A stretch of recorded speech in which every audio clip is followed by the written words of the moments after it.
A Folha decidiu descobrir agora que indicar amigos e aliados para o STF é um problema e publicou editorial dizendo que o Senado tem bons motivos para rejeitar Jorge Messias. O que ela finge não enxergar é que foi justamente o modelo de STF que ela ajudou a criar. Ativista, político, acima da lei e do voto, que tornou inevitável esse tipo de indicação totalmente pessoal. Quando uma corte deixa de ser órgão técnico e passa a ser o verdadeiro centro do poder, não existe mais espaço para jurista neutro. Só entra quem for leal ao projeto de quem está no Planalto. Hoje, no Decifra Política Notícias, você vai entender por que a Folha posa de preocupada com a politização do STF, exatamente depois de ter aplaudido tudo o que transformou o tribunal num trono absolutista. E por que, daqui pra frente, só entrarão cupinchas, de esquerda ou de direita.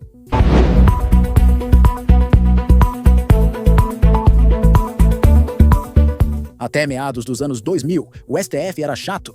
E isso era ótimo. Aplicava lei, interpretava a Constituição, resolvia conflito técnico. Presidente indicava alguém de confiança? Claro, sempre foi assim. Mas a confiança era política de origem, não de controle direto. Você podia gostar ou não de um ministro, mas a função dele era operar dentro de limites claros. Texto constitucional, leis aprovadas pelo Congresso, jurisprudência. A guinada começou quando a corte decidiu, seduzida pelo aplauso da mídia, que não bastava mais julgar. Precisava corrigir o Brasil. Usando temas simpáticos, união homoafetiva, aborto de anencéfalos, o tribunal começou a legislar por conta própria, atropelando o Congresso. Eu posso concordar com o mérito de várias dessas decisões, mas o problema é outro.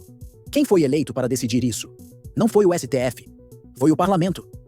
Quando o juiz vira legislador, a separação dos poderes evapora. Esse processo foi se acelerando até explodir na era Bolsonaro. O STF, especialmente após o inquérito das fake news em 2019, deixou de simular neutralidade e entrou abertamente no jogo político. Inquérito instaurado de ofício, vítima investigando o próprio agressor, censura prévia, busca e apreensão sem base clara, redes sociais controladas na canetada. A cereja do bolo foi a decisão de regular plataformas digitais via decisão judicial, literalmente criando um código de conduta para a internet sem lei aprovada, sem debate parlamentar, sem nada. Era o sonho molhado de qualquer burocrata, virar legislador sem ter que pedir voto para ninguém. E a mídia, Folha incluída, aplaudiu, bateu palma, chamou isso de coragem. Agora, com o monstro pronto, fingem susto porque Lula indica o próprio advogado e o office boy da papelada de 2016 para o trono. Quando Barroso diz que o STF tem a missão de conduzir o processo civilizatório brasileiro, ele não está falando de técnica jurídica, está falando de poder político. Ele decidiu para si mesmo que sabe melhor que o eleitor o que é civilizado. E se o povo discorda, problema do povo. Na prática, isso significa que a partir do momento em que os ministros assumem a função de guias morais da nação, toda indicação passa a ser um ato de captura do futuro. Quem senta lá em cima não é mais juiz, é co-governante, co-legislador, editor da realidade. Resultado óbvio, o cargo se torna muito mais valioso do que qualquer ministério. Se o STF é quem manda em tudo, indicar ministro passa a ser a principal função de um presidente. E é aí que a indignação da Folha fica patética. Ela reclama da consequência, mas foi cúmplice da causa.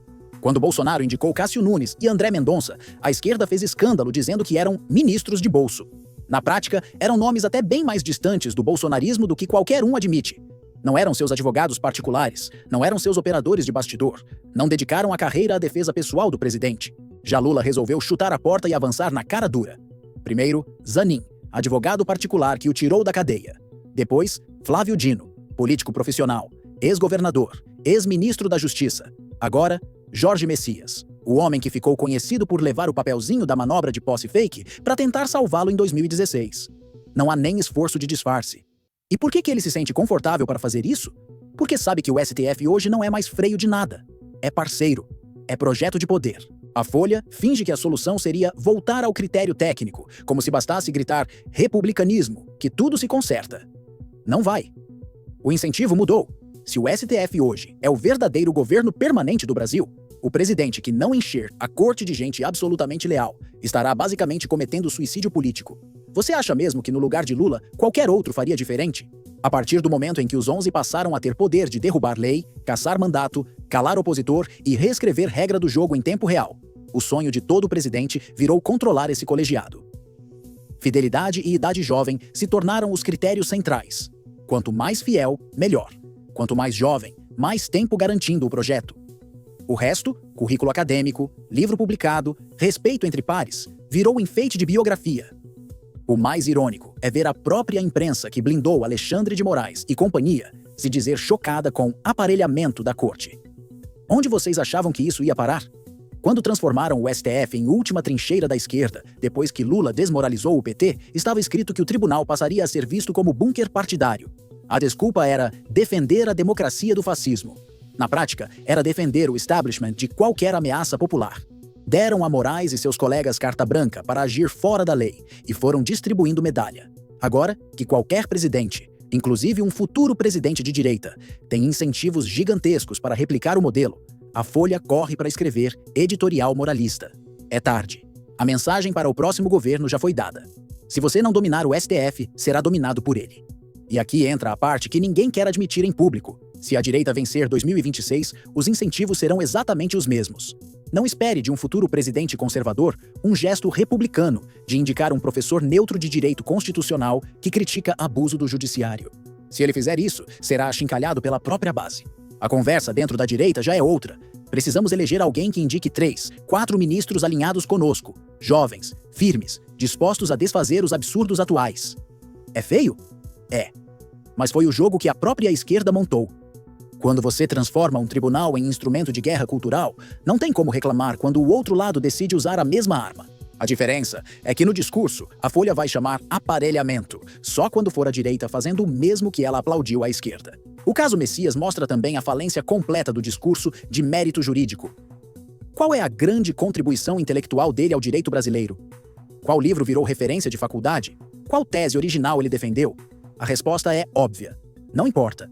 O que importa é ter sido fiel ao projeto petista, desde sempre, ter sido útil em momentos-chave, ter servido sem questionar. A trajetória é a de quadro orgânico de governo, não de jurista de excelência. Exatos como Toffoli no passado, ex-advogado do PT com zero brilho acadêmico. A diferença é que, lá atrás, ainda havia alguma vergonha. Hoje, não há mais. O recado de Lula é explícito. O STF é meu campo de poder, eu coloco quem eu quiser.